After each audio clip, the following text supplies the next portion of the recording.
There are places whose names do more than unsettle the mind. They test the body, the breath, the instinct to remain where you stand. And there are places where fear does not announce itself. It does not rush at you. It waits. If you stand still long enough, you begin to feel it. Not a sound, not a movement, but the weight of stone, watching. Here, death did not arrive in an instant. It crept slowly through the cracks of the walls, through the air you were forced to breathe, through the silence that pressed tighter with every passing hour. Hope was not taken from you all at once. It was worn down, patiently, until there was nothing left to cling to. Imagine this is not a story you are hearing, but a space you have entered. Your steps echo, and the sound returns to you unchanged, as if the walls refuse to absorb even that small sign of life. There are no warnings, no signs to tell you where safety ends. Only the sensation that you have crossed a boundary you cannot see. You begin to understand something unsettling. You are no longer outside, looking in. From the cracking of bones under unseen force to the cold brush of steel against the skin, fear here had many forms, all of them deliberate.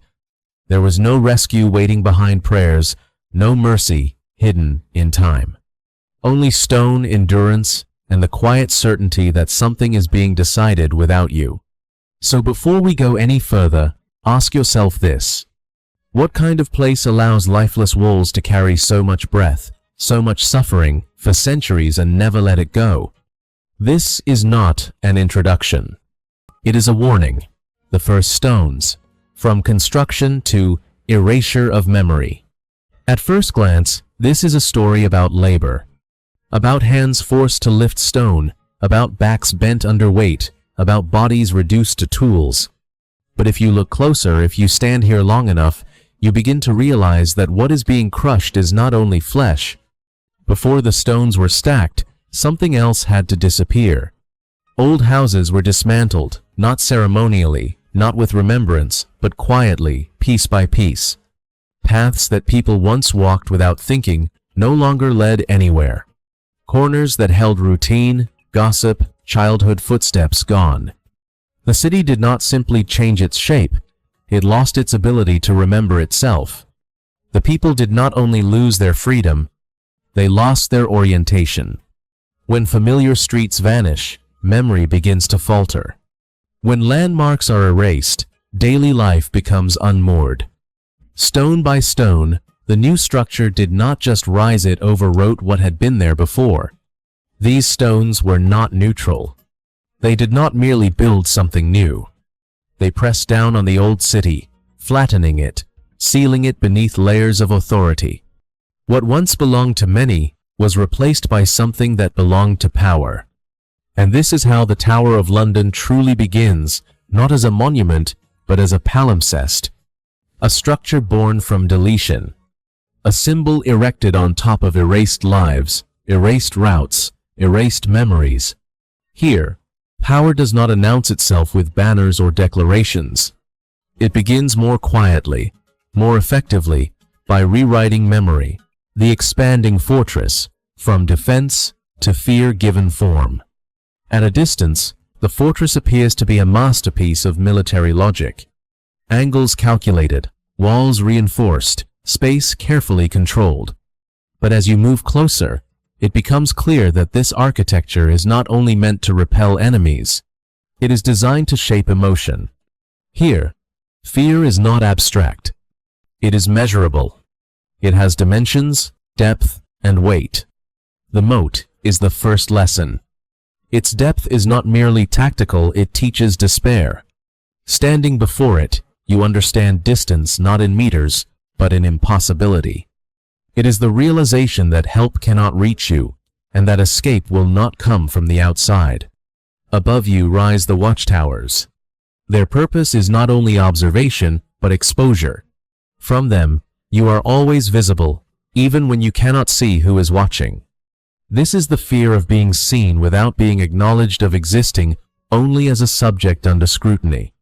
Then there are the walls. Thick beyond necessity, layered beyond reason. They do more than block entry. They eliminate the idea of exit. Within them, sound dies quickly, and hope even faster. These walls teach the body what the mind already suspects.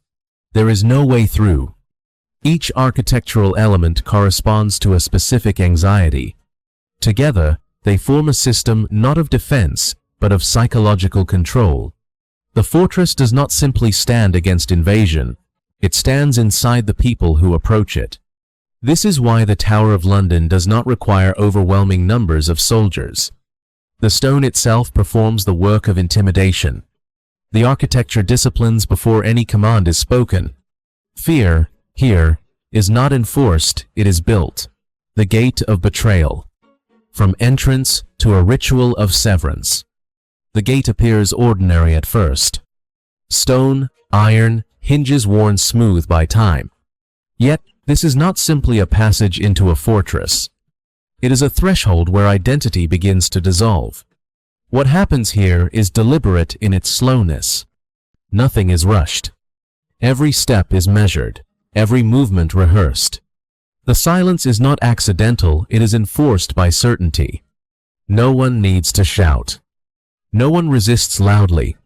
By the time you reach this gate, your fate has already been agreed upon by documents, by seals, by signatures you will never see. The violence has already occurred, long before your body arrives. This is not chaos.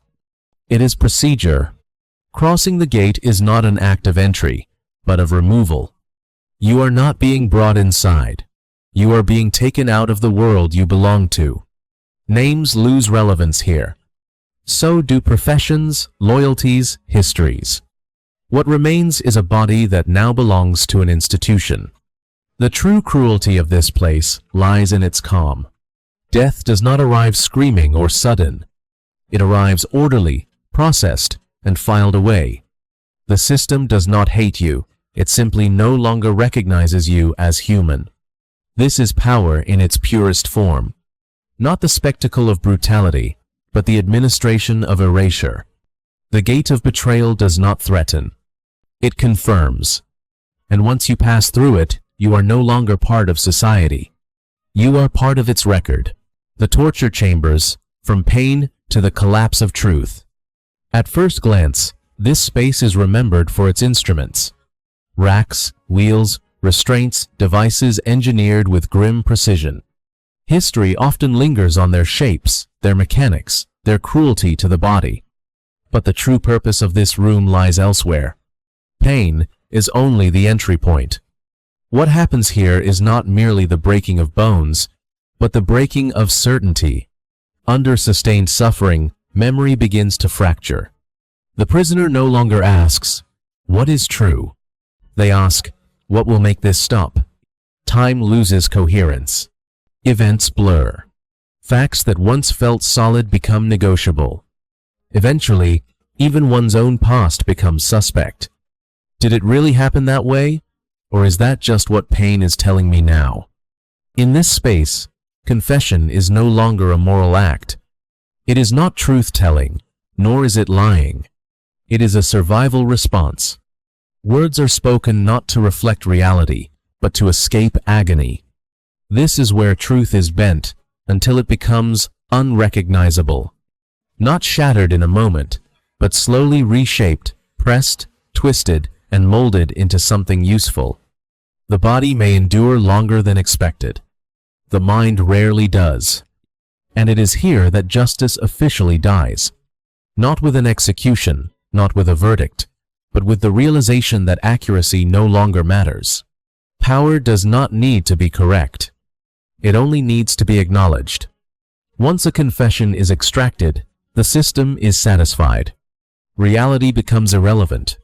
Pain has done its work. The torture chamber is not the darkest place because of what it does to the body. It is the darkest place because it teaches authority a dangerous lesson. That truth is optional when suffering is sufficient. The execution, from death to the crowd. History remembers the names of those who died here. Queens, traitors, figures carved into textbooks and memory. But on the day of an execution, the most important presence was never the person on the scaffold. It was the crowd. They gather early. not out of cruelty alone, but out of anticipation. A shared awareness that something final is about to occur. Faces turned in the same direction, eyes fixed forward, waiting. There is a particular silence before the blade falls. Not complete, but held. Breaths restrained. Movements minimized. In that moment, the crowd becomes a single body, suspended between curiosity and complicity. The condemned stands alone, yet is never isolated. They are surrounded by attention, seen from every angle, absorbed by hundreds of watching eyes that demand conclusion. Power understands this dynamic well. A private death ends a life. A public execution creates meaning. Without the crowd, the act would lose its function. There would be no lesson, no confirmation, no reinforcement. This raises an unspoken question. If no one were watching, would authority still need to kill in public? Violence persists because it is witnessed, because it is absorbed, remembered, and repeated in stories. The crowd does not merely observe power, it completes it. In that silence, before the axe descends, authority is not only enforced by steel, it is ratified by presence. The crowd becomes the final instrument. And when the moment passes, the people disperse. But the message remains, carried home in glances, in whispers, in memory, the present day, from legacy to a memory that still breathes. Today, the Tower of London is presented as heritage. Tickets are scanned. Routes are marked. Stories are delivered in controlled doses. It feels safe. Visitors walk the same stone paths without resistance, without chains, without fear. Yet the ground beneath their feet has not changed. These stones have not been replaced, only repurposed. They still carry the weight of what happened upon them. The past here is not dormant. It does not rest behind glass or remain confined to plaques. It lingers in spaces that look ordinary now, waiting for attention. Every story told is one that survived. Every silence marks one that did not. What is remembered is not always what was most important, only what was allowed to remain. Technology now enters this space under the promise of reconstruction. AI is said to recreate, to visualize, to explain. But what it truly does is awaken. It connects fragments, restores context, and returns emotional gravity to places that have been softened by time. This is what makes the present moment uneasy. You are not observing history from a distance. You are standing inside it. The past is not asleep. It does not fade on its own. It only falls silent when no one is listening. And as long as someone walks these stones and asks why they are shaped this way, memory continues to breathe. The ending, from a question to a modern loop. There is no final verdict here. No lesson neatly stated. Only a quiet continuation. Power rarely announces itself when it returns. It changes language. It refines its tools. It learns to be less visible. Walls do not always need stone. Surveillance does not always need towers. Accusation no longer requires a public square. Silence can be enforced without chains. You stand here now, breathing freely. Air that moves without permission. Light that reaches you without being filtered. And yet the question lingers, unspoken but present. When you take a clean breath today, how many people were once denied the right to breathe beneath these same walls? The past does not repeat itself exactly. It adapts. What once required gates, cells, and scaffolds may now require only compliance, observation, and quiet agreement. The mechanisms are softer. The outcome is familiar. There is no answer offered at the end of this path. Only an awareness. You leave not with certainty, but with an echo. A sense that history is not behind you, but walking alongside you, patiently waiting for the moment it is recognized again.